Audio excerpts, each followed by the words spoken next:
Everyone, welcome back to this channel. In this tutorial, I will show you a hidden Canva secret element that perfect for Valentine's Day designs.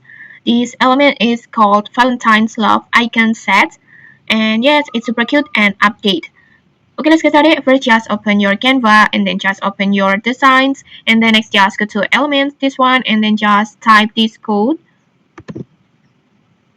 Just type this code, this one, and then after that just submit, and like this you will get the full Valentine's theme icon set.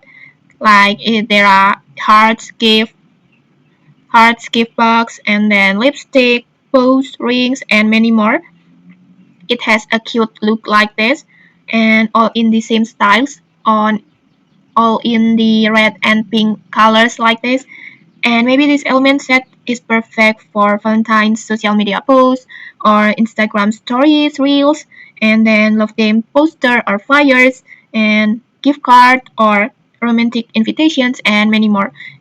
And okay, maybe that's it. If you found this helpful, don't forget to like, comment, and subscribe for more tutorials. Thanks for watching and see you.